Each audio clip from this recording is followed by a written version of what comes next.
Good afternoon. I'm Kim McCleary, President and CEO of the Los Angeles World Affairs Council and Town Hall. Thank you all for joining us. For those who are new to the Council Town Hall, we are a nonprofit 501c3 with the mission of informing our members and audiences about the most compelling international, national, and regional issues. We are a nonpartisan organization, and an important part of our programs is that we enable our audiences to ask questions of the speaker to foster a more engaged discussion. When the COVID hit in early March, we pivoted from our usual in-person events to these live streams, which we are offering for free as a public service. So we need your help to keep these quality programs going.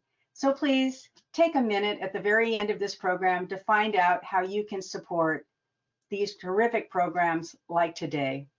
Thank you so much. It is now my great pleasure to introduce today's program, The Impact of China's Rise in the Southeast Asia. This is a partnered event with the Asia Society, featuring a conversation with Sebastian Strangio, journalist, author, and analyst on Southeast Asia, and we will be talking about his new book, In the Dragon's Shadow, Southeast Asia in the Chinese Century. Today's program will be moderated by Professor Donald Emmerson, who is director of the Southeast Asia Forum at Stanford. Professor Emmerson had a few technical issues today, so he is going to be calling in and moderating this on his phone. So you won't see him on the video, but you'll hear him very clearly in the audio. Professor Emmerson also edited and recently published a book, The Deer and the Dragon, Southeast Asia and China in the 21st Century. So between both our speaker and our moderator today, we have some great minds to dive into this important topic and some great books for you to read and buy. For those of you who want to submit a question, we'll be taking them in about 20 minutes. There's a control panel on the right-hand side of your screen where you can type in your questions. And Jessica DeGanzik, our Vice President of Events, will get to as many of your questions as possible. So now, Professor Emmerson and Sebastian, it's time for me to turn this program over to you. So if you'll come on the screen, Sebastian, and I know we can hear you, Professor Emmerson, we'll get this program started. Thank you so much. Thank you. Good morning. Okay. Yes, good morning. Good morning to everyone. Right, and it's a real pleasure here to. I mean, you might think that we are competitors since we both have books on China and Southeast Asia, recent. Although I'm only the editor, having only written a couple of chapters. But on the contrary, the more the merrier. I mean, I really enjoyed reading your book tremendously, Sebastian. It's a terrific book. I recommend it very, very strongly. It has the advantage, for one thing, of being based on actual experience on the ground in Southeast Asia. So there's none of the abstract theorizing about, well, international relations theory says this and that and so forth, which frankly a lot of academics, I think, enjoy to their peril because they're kind of like, looking at Southeast Asia from 30,000 feet. So let me open with a compliment. And let me then, if I could, ask the first question. Thank you. Well, no, I'm being quite sincere. Let me ask the first question. Okay, when readers, I mean, let's be realistic, right? As the months go by, the memory fades. So when readers have forgotten the details of your book, having read it, which are really one of its strongest features, I must say, having forgotten the details, what single sentence do you want them to remember? Okay, so there's a sentence in the first chapter of the book where I'm just discussing China's intentions in the region. And I think that, I summarize China's sales pitch to Southeast Asia thusly. I say that its pitch to the region is an invitation to either flourish within China's orbit or to languish outside of it. And I think that this sort of aptly, at least I hope, aptly summarizes China's approach to the region, which is to sort of bind it in economic entanglements to such an extent that it will establish a sort of position of hegemony just by virtue of its economy. And I think this is this hints at a wider difference in the way that the United States goes about its business. I mean, I don't think China is going to be invading any countries in Southeast Asia, although of course we could talk about the South China Sea as sort of an exception given the overlapping claims to sovereignty in that disputed waterway. But I do think that as good dialectical materialists, the Chinese Communist Party, I think, base their strategy on the idea that at the end of the day, money is what matters, and that economics will fundamentally secure China's strategic goals in the region. And I think that also might explain why, of late, the Chinese government has been, and a lot of its officials have been incredibly belligerent, sort of picking fights with just about everybody, not just in Southeast Asia, but India, Australia. I think that this may reflect the belief that China is a country that cannot be ignored. Its economic ties with the countries around it are such that it can leverage these to get its own way. Now, whether China can do that successfully and whether this is a smart strategy, of course, is another question. Yeah, what's interesting in that comment is the agency of Southeast Asia compared with the fate of China, what China does and does not do. And on the other hand, the fate of outsiders such as Japan, the United States, India, other countries, what they do and do not do. Because the choice between flourishing and languishing depends, it seems to me, very much on the capacity that China will have to ensure, to help the countries of Southeast Asia to flourish. And there's some who argue that the economic damage already done by the pandemic, we could make the case that actually China may find it harder and harder to do things like funding the Belt and Road Initiative, let alone enabling Southeast Asia to flourish. And then there's the possibility, maybe not right now, but in the future, the United States might actually engage Southeast Asians in a way that they would flourish under an American aegis, right? So if I may interpret this, I would say that the outside elements here are really critical. Not that Southeast Asia has no agency whatsoever, but they're really, the future will be written by what happens to it, not just what happens in it, if I can put it that way. That's true. I think that Southeast Asia is not in a position to dictate terms to large outside powers, but it is able to exercise a certain amount of agency in how it deals with the reality of superpower competition and, of course, of China's centrality to the region. In many ways, I think Southeast Asia, the advantage that Southeast Asia has is that it's a naturally multipolar region. I mean, it also contains very close at hand the world's second most populous nation, India, which India's engagements with Southeast Asia are quite small compared to China's, but this, one could expect that in the years to come that even just the latency of this large nuclear armed power to the West will, offer a counterweight. The Japanese are very active, as you mentioned, South Korea, Australia, the United States, even Russia. There are a lot of players in Southeast Asia, and this gives the nations of the region a certain degree of maneuverability. Right. And I think that they have a lot of practice at doing this. Historically, they've been, Southeast Asia has long been a sort of crossroad of empire and crossroad of superpowers, and few regions are as well equipped in terms of their strategic cultures and their practice in sort of balancing delicately between large outside powers. Right. Well, that leads me, if I could, to ask a question that may implicate a certain tension inside the book, if you'll permit me for a moment for doing this. The book ends by saying the following: Southeast Asia's future will not be one of linear advance, but rather one in which past dynamics and contradictions reproduce themselves over time at varying pitches of tension. And then you write, the coming century in Southeast Asia looms as one of flux and strain. Now, I noticed that the subtitle of your book is Southeast Asia in the Chinese Century.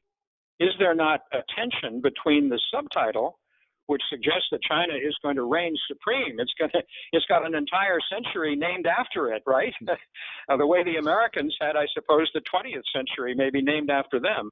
And yet you end the book, and much of the argument in the book is far more nuanced with regard to the possibility that this will not be a Chinese century. So what do you say? Yeah. Well, actually, I somewhat regret the subtitle in that respect now, because I do think that there's nowhere in the book that I mount an argument that this will be a Chinese century in the sense that the 20th century was the American century. To some extent, Right. the subtitle, is designed. I wrote that. I came up with that quite early on in the piece, and it's sort of designed to sell the book to a certain extent. But nonetheless, I do think that the challenge of China will be the predominant challenge that the Southeast Asian nations face over the coming century. And so I suppose, if one interprets it broadly, it could be seen to be consistent with the arguments that I made, especially in the conclusion of the book.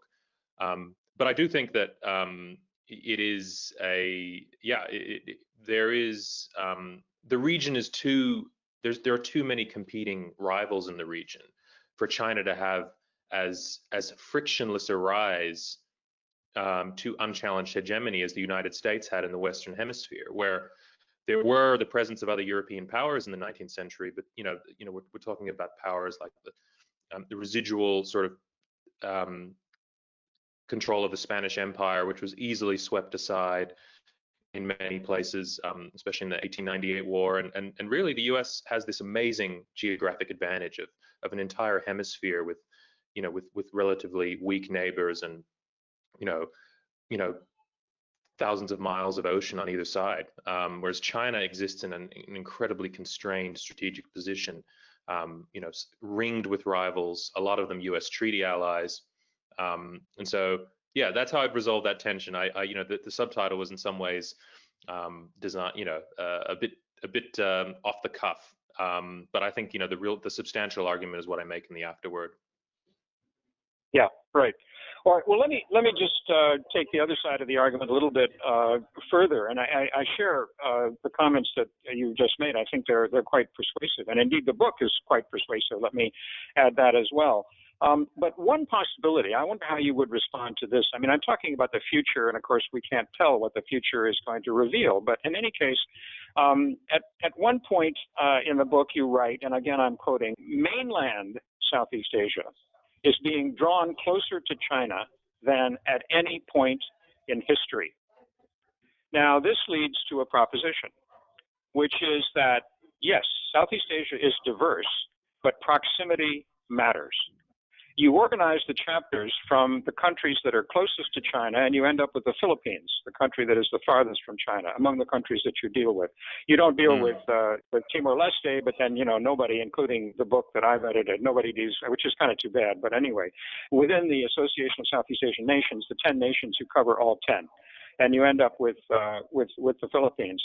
And the Philippines looks rather different. Now, admittedly, Duterte, as you point out, suspended the visiting forces agreement with the United States, which would suggest, accommodating China.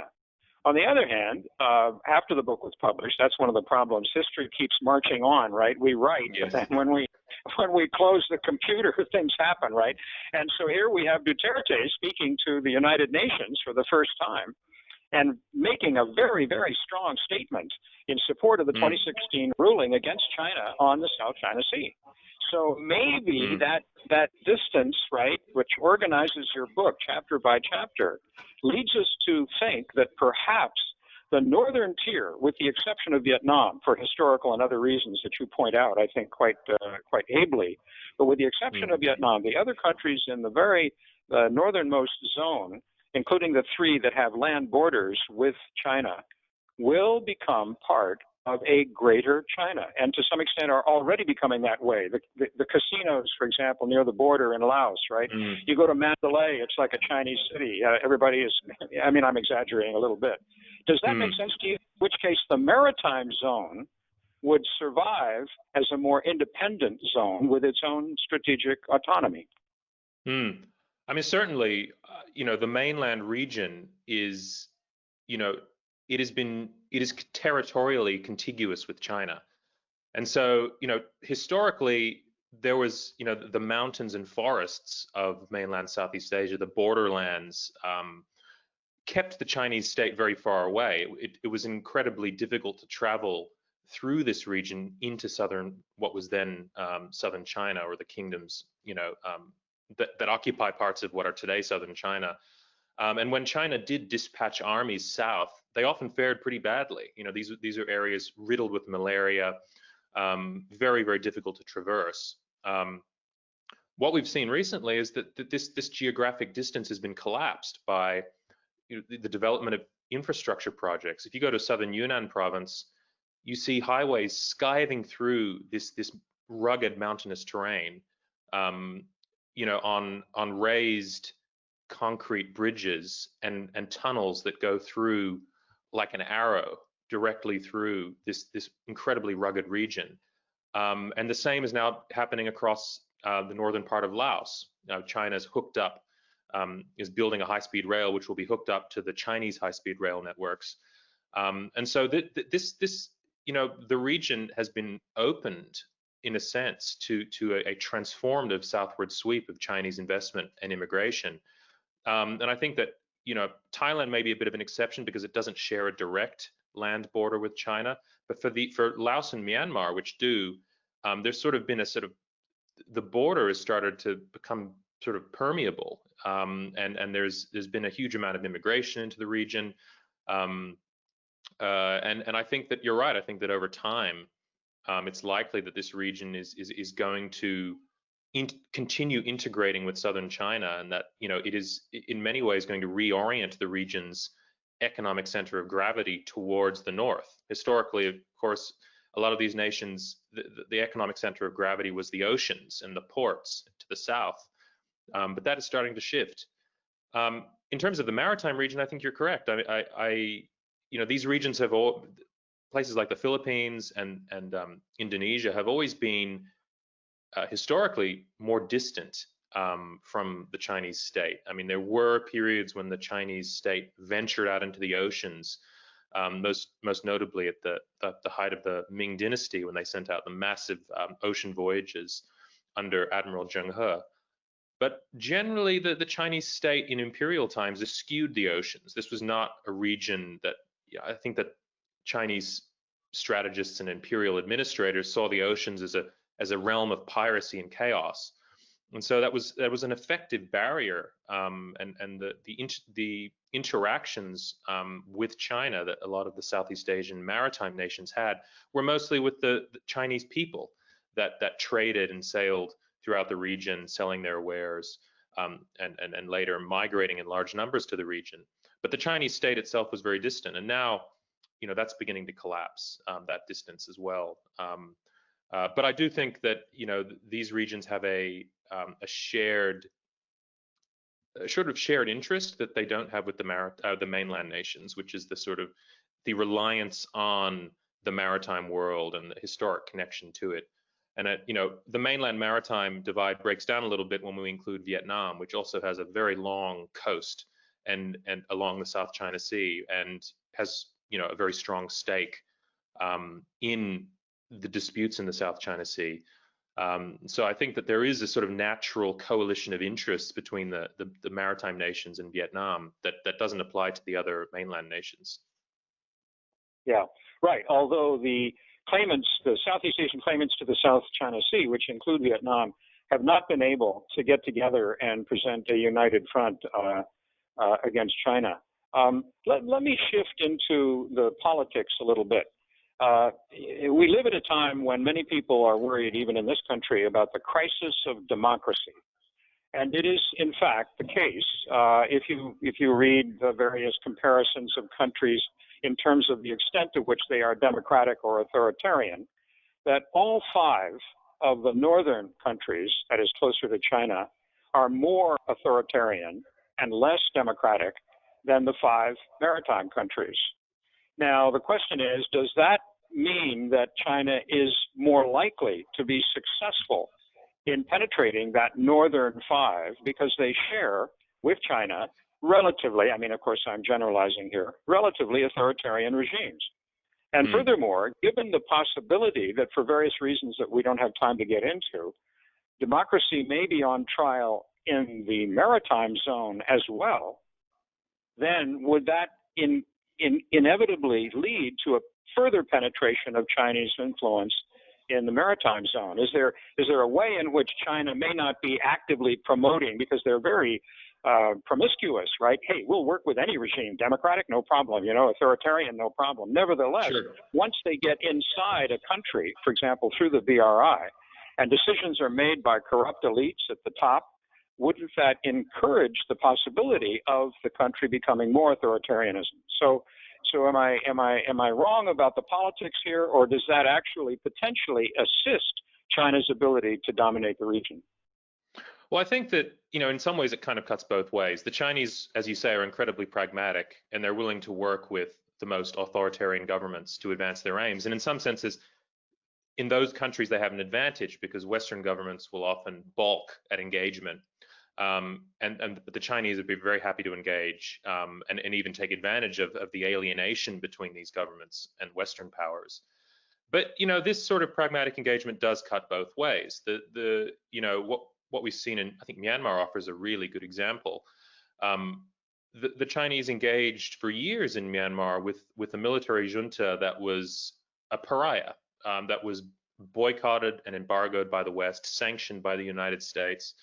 And the result in 2011, when the country did begin to reform and open to some extent, was that there was a sweeping backlash against China's presence in the country, which should even the authoritarian, the Burmese military had concerns, security concerns about China, long-standing concerns.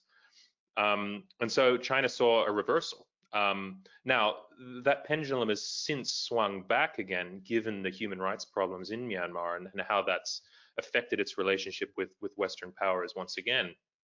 But in general, I think the argument I make in the book is that I think that China's engagement with non-democratic governments in the region it certainly doesn't help the situation. I think that it provides support for governments that are that don't respect democratic norms, that abuse human rights. But I think we really have to locate the origins of these things in the countries in question. They are not imposed from the outside in a direct way. The Chinese are, looking to advance their interests in any way that they can.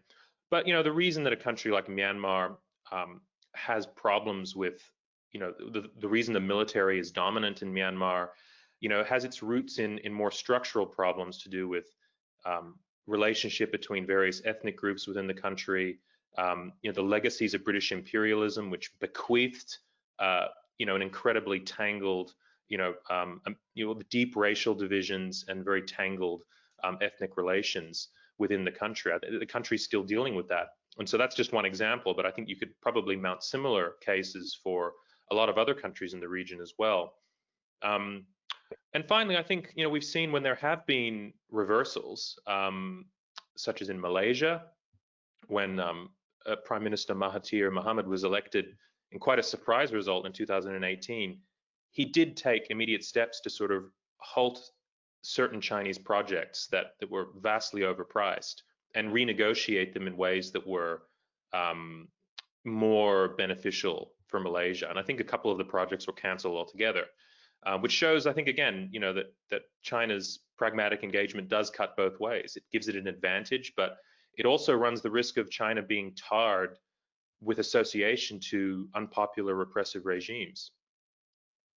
Yeah, I just have two more questions within our time, which unfortunately is limited. So the first one is this. In your book, in my book, and also in Murray Hebert's book, which you also are familiar with, Under Beijing's Shadow, which came out really about the same time, there is no chapter on the Association of Southeast Asian Nations, ASEAN.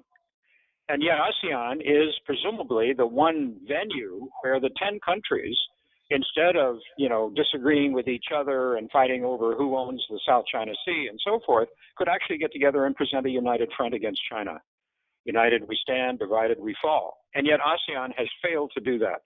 So one argument would be that China will advance in part, not just because of a vacuum that may be left, let's say, by the United States, if Trump is reelected and maintains a certain indifference, although frankly, in some ways that indifference is not evident because the Republican administration is actually upping the ante in the South China Sea in a way that the Obama administration did not. But in any case, you see where I'm headed. As long as ASEAN cannot agree to adopt a common position in defense of their strategic autonomy against China, why should the Americans help out? Why should they do things that the Southeast Asians should be doing themselves, namely getting together, uniting, right? Mm-hmm. How would you respond to that? Am I being unfairly critical of ASEAN? Perhaps I am, or not. Yeah, I mean, it's a difficult thing to say. I mean, in some ways, you would think that ASEAN has an interest in establishing some kind of united front, but that presumes, firstly, that there is a broad congruence of interests amongst the 10 member states. And secondly, that there's the sort of leadership at the national level that can give impetus to that sort of project. And I think one of the problems is that neither of those things are really present. In the years after the Cold War, ASEAN expanded its membership. And this, as I note in the book, this had a sort of paradoxical effect. On one hand, it made ASEAN and Southeast Asia look more like a coherent region. But on the other, it diluted the sense of shared interest, because as we mentioned before, the mainland nations that are geographically contiguous with China, in some ways have very different interests to the maritime nations. And even then, the maritime nations, if you look at Indonesia under President Jokowi, he has been almost entirely focused inwards on developing Indonesia's infrastructure, on pet projects like the plan to move Indonesia's capital to the highlands of Kalimantan, and the Indonesia, which in some senses should be sort of a natural leader within ASEAN and has at least sort of made pretenses to that to having that role in the past, hasn't really been able to do so. I think that one other problem is that even if you had sort of far-sighted leadership within ASEAN, you also have the problem that a lot of nations also want good relationships with China because their economies are so tightly interwoven with it. And so, even if you were to have that sort of far-sighted leadership, you'd also have the problem of how to balance the need for, or the perceived need to maintain good economic relations and to maintain these prosperous trade and investment partnerships, alongside, taking a firmer stand in the South China Sea. And as it is, there's enough, dysfunction domestically within Southeast Asia and enough variety of interests and diversity of interests within the region that China is able to apply just enough pressure to prevent, that from happening. If you look at a country like Cambodia, the government is, its main goal is regime preservation and survival. And China's played a very important role in helping to ensure that. It's not, in a position to sort of have a far-sighted view of sort of, establishing international rules and ensuring that China is held in check by them. Right. Yeah, we're running out of time here. So before I introduce Jessica to handle the questions, let me just add a question to her list, and hopefully it'll come up. I think it will. Probably there are people in the audience who will ask this question.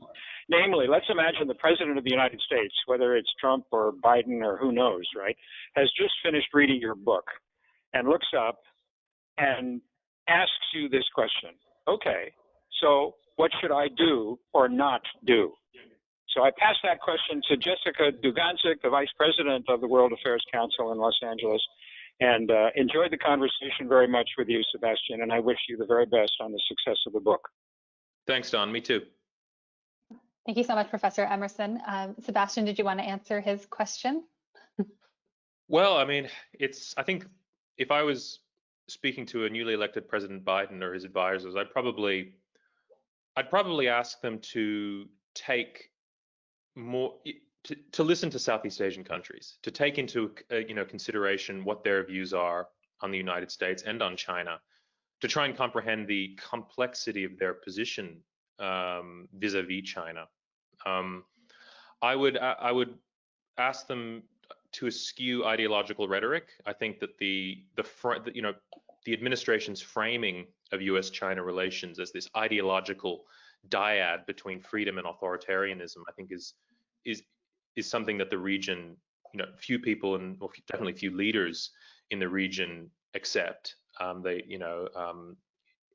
I think that it's, as much as the administration is saying we don't want to ask you to choose, I think that when you start speaking about sort of choosing the free world and the Chinese Communist Party, you do start to sort of push the nations towards that sort of choice. When I think that Southeast Asian nations have every interest to try and maintain workable relationships with China while also maintaining good relationships with the United States.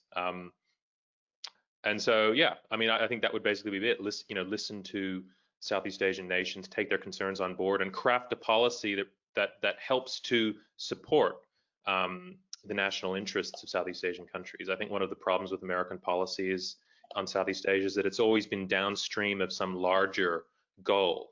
At the moment, it seems as if Southeast Asia is considered purely in the context of America's rivalry with China, and I think that the region definitely sees that, and that's a source of some concern.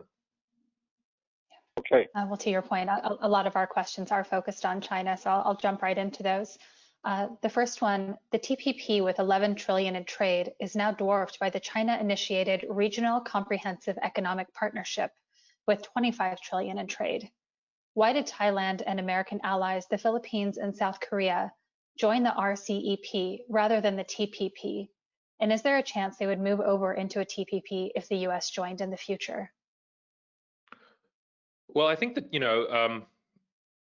I mean, the reason all these countries are joining it is because, if RCEP takes off, nobody wants to be left behind. The Trans-Pacific Partnership was a bit different. I mean, my understanding is that the Thai government was a little bit put out by not being invited to join the TPP, and the Philippines wasn't invited to join it either. And so, I'm sure that all of these nations would have been happy to do so, but obviously, these partnerships have sometimes very stringent requirements, and for whatever reason, only 4 Southeast Asian nations were invited to be part of TPP. By the same at the same time, the abandonment of TPP, I think, was a massive own goal on the part of the Trump administration. This was a chance to sort of write the economic rules for at least part of the region around China, and to institutionalize America's economic presence in the region for the long term. As it is now, I mean, we don't know how successful RCEP will be. There are questions as to whether, China will actually obey a lot of or can be held to account in terms of the standards that RCEP will require of the various nations that sign up to it. And it's still, yet to be, to come into existence. India has decided not to take part, at least for the moment, due to concerns about its domestic markets and opening them up to foreign competition. But if this does come into existence anytime soon, it will be a big win for China. Even just on the symbolic level that they were able to push something like this through, it will really ratify their economic approach to sort of establishing a sphere of influence in the region. And I think that the fact that I'm not an expert on these trade treaties, and it's possible that RCEP had lower kind of standards in terms of the harmonization of tariff barriers and all of those sorts of things, and that's why more nations were able to be involved. So I understand that TPP was very complex and had very complex criteria for membership. Thank you. How is it that China can afford extreme expenditures on both military and Belt and Road? Is it true that they are sitting on a $4 trillion nest egg? Well, I'm not really a China specialist, so and nor am I an economist, so I'm not really sure I could answer that. I think, in general, though, I mean, China's economy is not far short of the size of the American economy, and the Chinese military, even if we take their officially published numbers with some skepticism, still spends, somewhere between a third and a half of what the United States spends on its military. And and so it had, if we think about it in those terms, then it does have sort of a surplus, quite a large surplus to spend on Belt and Road Initiative projects, given that these projects also generate economic activity through the employment of Chinese state firms to build these projects, the employment of Chinese workers on them. It also generates economic activity and helps to kind of continue China's run of growth. But as Professor Emmerson said, I mean, there's a lot of uncertainties now with the effects of the coronavirus as to whether China will be able to throw money around to quite the same extent that it has up until now. Thank you. What do you expect will happen to Hong Kong? Do you think the United States will intervene? Well, again, it's not really my my bailiwick, but I think that at the moment I don't see a huge amount that really that the United States can do, except to sort of rally international opinion around the worrying crackdown that's happening in Hong Kong. The reality is that it's formally under Chinese sovereignty, and there's not a lot that outside powers can do. And unfortunately, and it's sad to say, the same thing is true about the Uyghur situation. Aside from pouring light upon this issue and discouraging countries from doing business with any entity associated with these abuses, it's and perhaps some good will come of that. But unfortunately, it's China's grown powerful enough that it's less vulnerable to these things than it once was. So I'm unfortunately a bit pessimistic about both of those situations. Thank you so much. What impact will having more Southeast Asians studying in China for higher education, especially Indonesians, and what impact will it have in perhaps changing their views on expanding democracy? It's hard to say. I think that the experience that young people have studying abroad can be very unpredictable. I've seen some research that suggests that Chinese students that study in the United States or other Western countries are actually come back to China being more nationalistic and sort of favoring China's development model than students that are forced to remain in China because they can't get a place at one of these foreign universities. They idealize the West. They look outwards, and they, whereas the students that actually go to the West encounter perhaps some discrimination. They feel their national pride sort of pricked by encounters with Western ideas, and it's a very interesting dynamic and quite an I think a paradoxical one in some ways. So for Southeast Asian students studying in China, it's hard to say. It could really go either way. I mean, it could, seeing the sort of ruthless effectiveness of the Chinese state, for instance, keeping the lid on the coronavirus once it, after the initial bungling and allowed it to escape Wuhan, there might be a certain sort of respect for the Chinese state's ability to get things done. But I also think that sort of very strong, not just authoritarian, but the primacy of the state in every sphere of, and of course the party, in every sphere of Chinese society, I think is something that I don't think that is going to be winning a lot of converts. But if you look at someone like Indonesia's president, Jokowi, I mean, he's expressed admiration for President Xi's ability to get things done, and I think that there is a certain respect on that level. But I think that the repressive nature of the Chinese state is something that, aside from perhaps Vietnam, which has a very similar sort of Confucian Leninist system, is not something that I could see many Southeast Asians wanting to emulate. Thank you. You extensively note the various ways that outside powers may have an effect on Southeast Asia. But what influence do you see Southeast Asian nations themselves having in their own region and the world? Do you see any of them being an influential player in the future? That's an interesting question. I think that there are definitely a couple of nations that have that potential. Vietnam is emerging. I mean, I think its COVID response has wanted a lot of support internationally. Despite some of the fairly authoritarian methods that have made up that response. Indonesia is always cited as the example of the it is the fourth most populous nation in the world, and there's always been this discussion about Indonesia as a future leader and whether it punches below its weight, and this sort of a lot of Western analysts have sort of always criticized it for not seizing the mantle of leadership.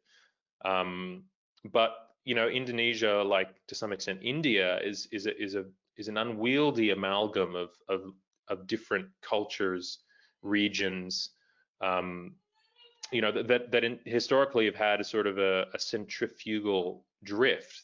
Keeping Indonesia unified has been and developing, bringing prosperity to its huge population have been overriding aims of the Indonesian state since independence, and that has sort of consumed so much of its attention that it's been very difficult for Indonesian leaders to sort of think outwards in a sort of cohesive way and seize that that mantle of leadership. But in the future, that potential is there, and I think that it's the one nation in Southeast Asia that potentially sort of forms a counterweight to China. But I think again it remains sort of consumed in its domestic challenges and domestic problems, and it's hard to see it attaining that status anytime soon. Thank you so much. How does the Chinese and Chinese descent diaspora in Southeast Asian countries impact the situation? Well, this is an incredibly important and complex question, and I'm glad we're getting a chance to talk about it. For the ethnic Chinese of Southeast Asia, China's rise has been, again, both a blessing and a curse. On the one hand, some ethnic Chinese business people have been able to really capitalize on China's opening to the world over the past 30 or 40 years, and establish business connections that have been quite lucrative. There's also been, as relationships between Southeast Asian countries and China have improved, the acceptance of ethnic Chinese within those societies has also improved. These are populations that have long experienced discrimination and prejudice, even violence at times, and have long been suspected of dual loyalties. But what we see right now is I think, quite a worrying development, that the Chinese government is beginning to increase its outreach to these communities and begin to speak of them as part of this greater Chinese family and tried to harness and convert ethnic and cultural affinities into political support for Chinese initiatives like the Belt and Road. So up until now, the acceptance of ethnic Chinese communities in many Southeast Asian nations has relied very much on maintaining a firm division between ethnic and cultural affinities and political loyalty. That distinction has been absolutely crucial to their acceptance. One worry that the current Chinese government's position, one problem that it might have, is that it's beginning to blur that line. That firm distinction between cultural and ethnic affinity and political loyalty to the Chinese state is being eroded. And this is happening at the same time as you have resurgent populist, very often movements, very often with a religious tinge, especially in the Muslim majority nations of Southeast Asia, which is increasingly viewing ethnic Chinese as outsiders. And so you have these sort of two developments that could be quite problematic in the longer term. So I think that, the sensitivity around this issue is such that it could well it is likely to pose complications for China's relationship with several Southeast Asian nations, and it could also boomerang on the ethnic Chinese communities themselves.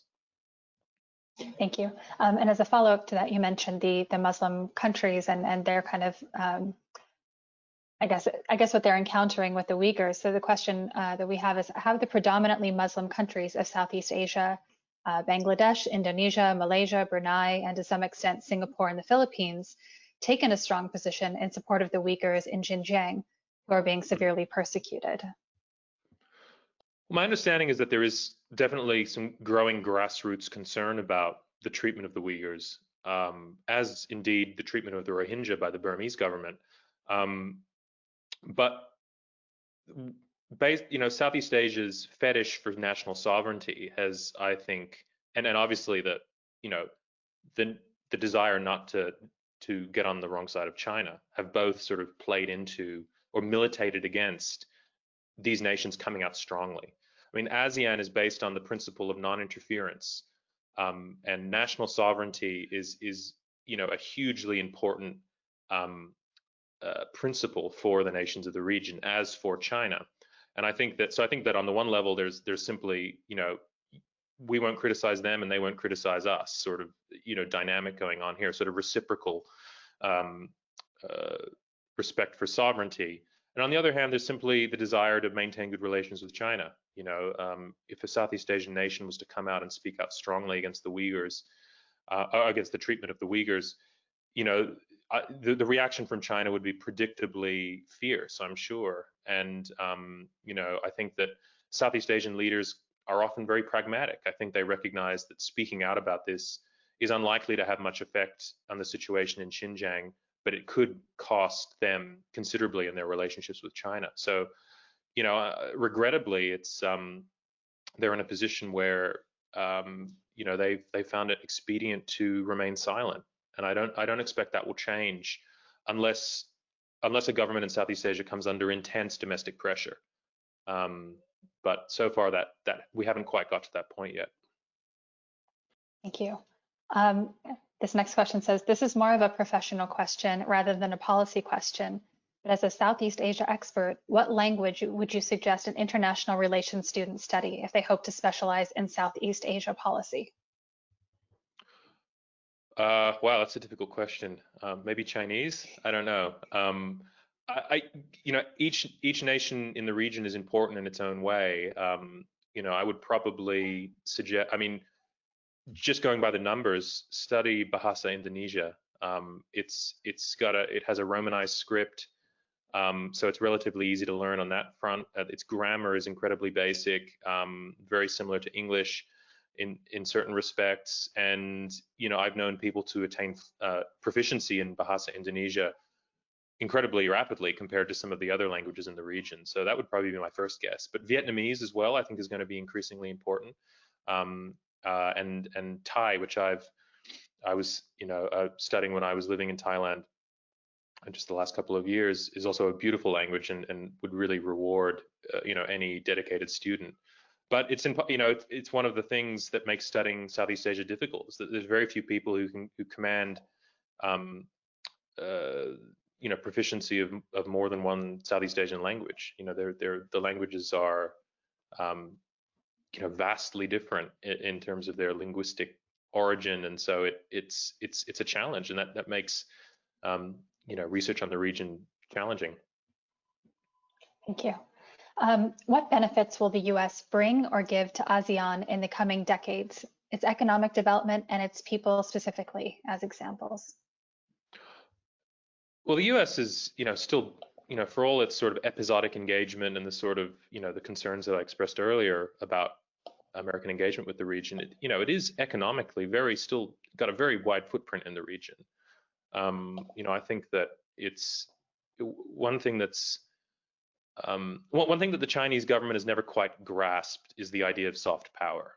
I think you can't sort of formulate soft power initiatives in some party think tank and have them diffuse throughout the region. This is something that emerges unbidden, and one of the most unique things about the United States is its ability to to incorporate a cultural and political self-critique in a way that, you know, is anathema to the Chinese Communist Party. You know, a lot of American cultural exports, you know, have emerged in opposition to centers of authority in the United States. I mean, rock and roll, you know, certain sort of cultural tropes have you know, lent very heavily on the idea of rebellion and of questioning cherished American myths and rebelling against them. But yet America is able to sort of reabsorb that critique, and it strengthens itself by doing so. I think that, you know, that will continue to offer the region a powerful, you know, attract the region to the United States. I mean, one concern I have about the United States, though, is that, you know, domestic politics in the U.S. has become so volatile and so unpredictable that, you know, the idea of America as a political exemplar is becoming more and more difficult to sustain. And I think that, you know, one of the arguments I make sort of between the lines in my book is that instead of sort of preaching democracy abroad, we should be, you know, setting ourselves up as an example, and through that example, showing people what is possible in terms of establishing a vibrant democratic society with accountable institutions. But unfortunately, in the current environment in the U.S., it's becoming difficult. I don't want to get into the details, but, you know, for on all number of fronts, America is no longer the exemplar that it used to claim to be, and I think that repairing that really starts at home, and I think that that's probably the best thing we can do for encouraging democratic growth in Southeast Asia, is to sort of shore up the home front, and from there, I think hopefully positive developments would follow. Thank you. This is a bit of a follow-up question to what you just said, but have you noticed the Quad countries, Japan, Australia, India, and the US, taking a concerted effort to influence the same Southeast Asian countries that China has been influencing? Well, certainly, you know, all of these countries are growing increasingly concerned about not only China's rising power, but China's specific behavior, which has grown more and more belligerent over the past decade. I mean, each of them is being engaged in the region in different ways. I think the most actively engaged is Japan. I mean, the Japanese really meet China's challenge on its own terms. I mean, they build infrastructure in the same way that the Chinese do, except it's often costs more and is much better quality. And they've been, you know, the Japanese are also pragmatic when it comes to sort of issues of democracy and human rights. You know, they will engage, even though I think that they prize these principles. They're also aware that, you know, if every democratic nation holds back from engaging with a certain country, that really leaves that country no option but to engage with the Chinese. And so they've been very pragmatic, and quite effective, I think, at establishing a sort of counterweight, at least especially in the Mekong region. India has, you know, it's a sort of case of unfulfilled expectations. The Indians, you know, it seems like most of their strategic attention is directed westward towards the rivalry with Pakistan, and increasingly at the moment sort of northward to its standoff with China. And its economic presence in Southeast Asia is surprisingly small given the size of India's population and its historical connections to the region. But as I said earlier, you know, that's something that can only be expected to grow as time goes by. And I think that you know, that the Modi government has sort of, at least rhetorically, committed to building relationships with, you know, the ASEAN nations. But I think, you know, again, India, like Indonesia, is sort of this unwieldy republic that's got a sort of centripetal kind of tendency. Its domestic politics is so important to or the challenges of domestic challenges are so overwhelming in India that can absorb a lot of attention. And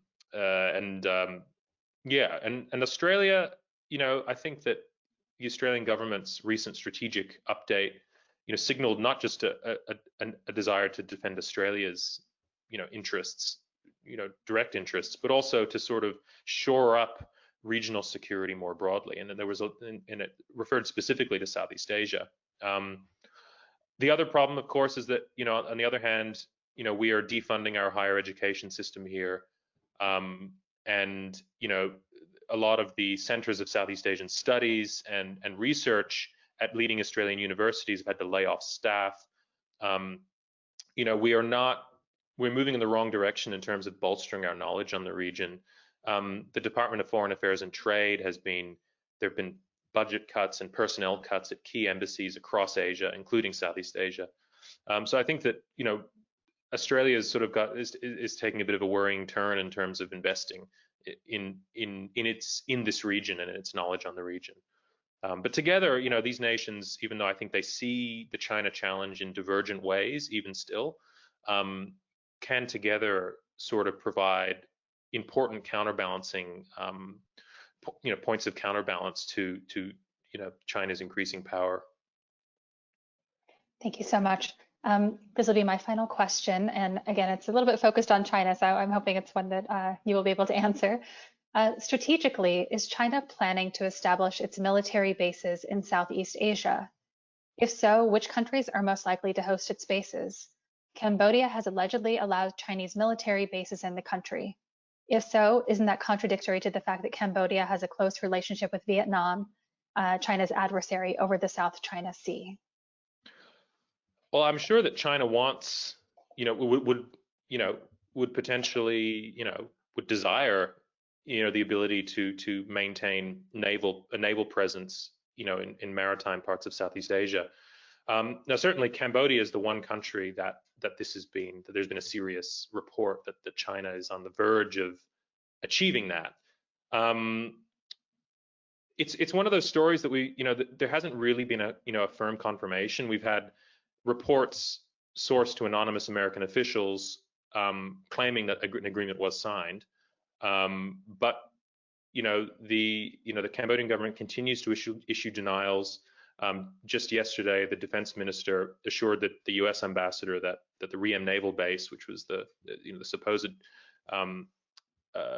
subject of the agreement with China, would only host the Cambodian Navy. And so it still just remains to be seen exactly what's there. It would not surprise me if the Cambodian government had signed such an agreement. I think it would be incredibly short-sighted.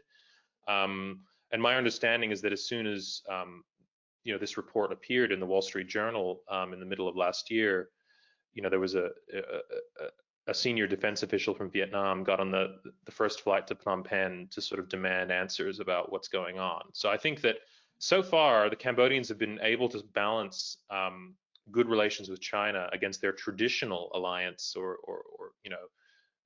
fraternal relations with Vietnam.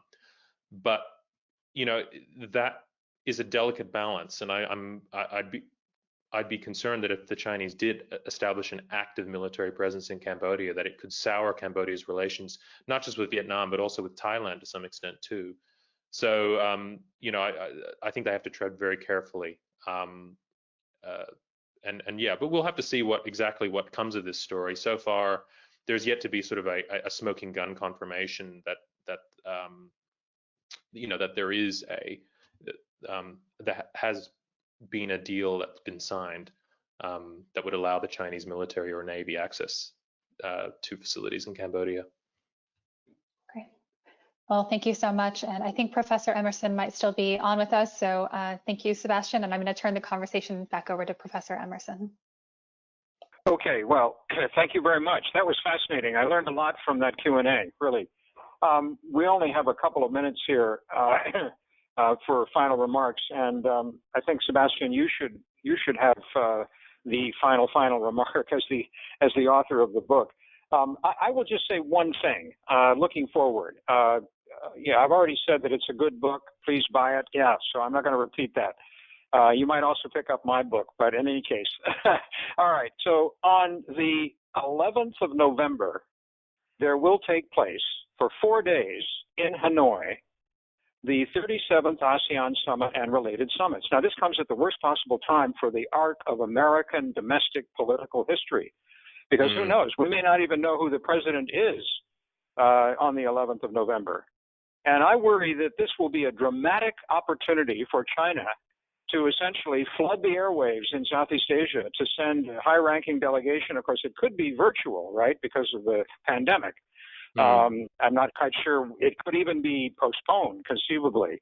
But it is an occasion, a very important occasion at the top level for the United States to at least express an interest in Southeast Asia, and above all, it seems to me, to demonstrate its willingness to help, not to replace Southeast Asian motivations. That's important. You know, their proactivity matters tremendously. Without that, why should the United States pick up the pieces, right? But the United States should use that opportunity, maybe through the professional diplomatic corps. If none of the politicians are available, because who knows, you know, what's going to be going on, I hope that we don't lose that opportunity, at least to demonstrate concern for what is one of the most vital regions on Earth, and is in a way the canary in the coal mine as far as the expansion of China and the possible creation of a world that we would have trouble living in. And you may want to make a comment as well if there's time, Sebastian. Sure. Yeah, I mean, I think that when it comes to Southeast Asia, you know, I'm not the first one to have said this, but so much of the game is just showing up.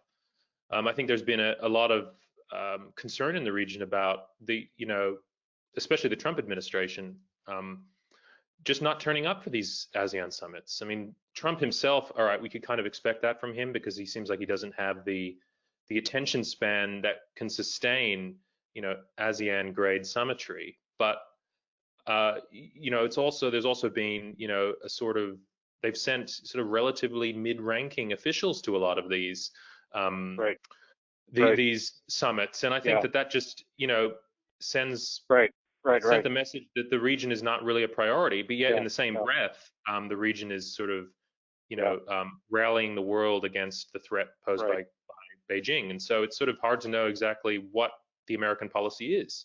I think this volatile mix of ideological rhetoric and sort of episodic engagement has left a lot of people in the region confused.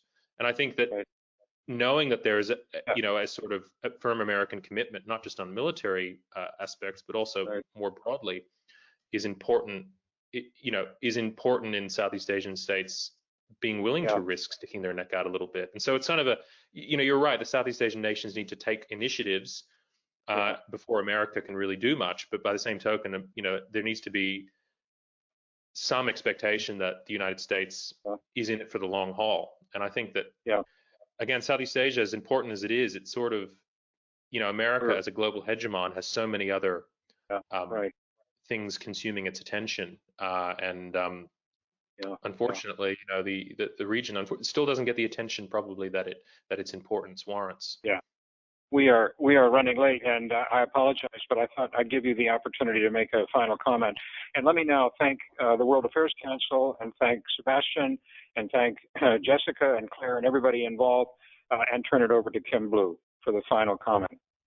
Thank you so much, Sebastian, Professor Emmerson, for your expertise on this timely and very informative discussions. Thank you so very much. And of course, I want to pitch Sebastian's book again, In the Dragon Shadow. You can see it in his bookshelf right behind his shoulder, Southeast Asia in the Chinese Century. And of course, Professor Emmerson mentioned that he has his own book, The Deer and the Dragon, Southeast Asia and China in the 21st Century. So we have a lot of reading to catch up on. If you, our viewers, enjoyed this delightful discussion, please type the word GIVE, G-I-V-E, to the number on the screen, and please help us keep these quality programs going and bring Sebastian and Professor Emmerson back again. Thank you so much. We have a terrific lineup of programs. Tomorrow we have a very special Ruth Bader Ginsburg edition of Politics in the Time of Coronavirus. We're going to be exploring how the fight over Ruth Bader Ginsburg's successors will impact the presidential election, the confirmation process, and the court's future. We also have California Secretary of State Alex Padilla coming up September 29th. We have Pete Buttigieg on October 6th. We have Suma Mehta and Dan Schnur talking about the key swing states for the election, and Ron Brownstein on 10/20. So please go to our website and register for these upcoming events, make a donation, become a member, and stay safe and stay informed. Sebastian, thank you so much. Professor.